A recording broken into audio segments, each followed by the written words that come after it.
প্রথমবারের মতো প্রশিক্ষক ছাড়াই বিমান নিয়ে একা আকাশে উড়বে লেফটেন্যান্ট তৌকির ইসলাম সাগর। এই খবরে গ্রামের বাড়িতেও চলছিল উচ্ছ্বাস, কিন্তু কে জানতো এই উচ্ছ্বাস মুহূর্তে রূপ নেবে শোকের মাধ্যমে।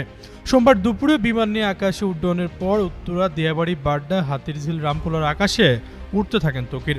তবে কিছুক্ষণের মধ্যে বিমানে কিছু সমস্যা আজ করেন তিনি। সাথে সাথে কন্ট্রোল রুমে রিপোর্ট করে জানান তার বিমান আকাশে ভাসছে না, মনে হচ্ছে বিমান নিচের দিকে পড়ে যাচ্ছে। এমন বার্তা ইনস্ট্যান্ট রেসপন্স করে কন্ট্রোল রুম থেকে পাইলটকে কোনো ঝুঁকি না নিয়ে ইজেক্ট করার নির্দেশনা দেওয়া হয়। কিন্তু ফ্লাইট লেফটেন্যান্ট তৌকির শেষ মুহূর্ত অবধি চেষ্টা করেছেন বিমানটি বাঁচানোর জন্য। তিনি বিমানটির সর্বোচ্চ ম্যাক স্পিড তুলে বেজের দিকে ছুটতে থাকেন। এরই মধ্যে কন্ট্রোল রুমের সঙ্গে পাইলটের যোগাযোগ বিচ্ছিন্ন হয়ে যায়। তার ঠিক 1 থেকে 1.5 মিনিটের মধ্যে চীনের তৈরি F-7 বিজে মডেলের বিমানটি উত্তরা মাইলস্টোন স্কুল অ্যান্ড কলেজের ক্লাসরুম বরাবর আছড়ে পড়ে। মুহূর্তে মৃত্যুপুরীতে রূপ নেয় মাইলস্টোন ক্যাম্পাস। জানা গেছে, বাংলাদেশ বিমান বাহিনীর চৌকস অফিসার ফ্লাইট লেফটেন্যান্ট তৌকির ইসলাম সাগরের প্রথম একক মিশন ছিল সোমবার। বিমান বাহিনীর ভাষায় যাকে বলা হয় সোলো ফ্লাইট ট্রেনিং।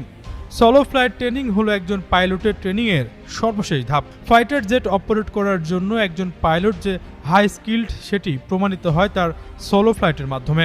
ট্রেনিংয়ের এই পর্যায়ে পাইলটকে নেভিগেটর বা কোনো পাইলট বা কোনো প্রকার ইনস্ট্রাক্টর ব্যতীত একাই ফ্লাইট অপারেট করতে হয়। ফ্লাইট লেফটেন্যান্ট তৌকির সোমবার সেরকমই একটি ট্রেনিং ফ্লাইট অপারেট করছিলেন। এটি সফলভাবে শেষ করতে পারলে তার জীবনের সবচেয়ে রোমাঞ্চকর স্মৃতি হয়ে থাকতো দিনটি। কিন্তু ভাগ্যের নির্মম পরিহাস, যে দিনটি তার সারা জীবনের সবচেয়ে রোমাঞ্চকর স্মৃতি হতে পারত, সেদিনে তিনি বিদায় নিলেন পৃথিবী থেকে। আশরাফুল ইসলাম, যুগান্তর নিউজ।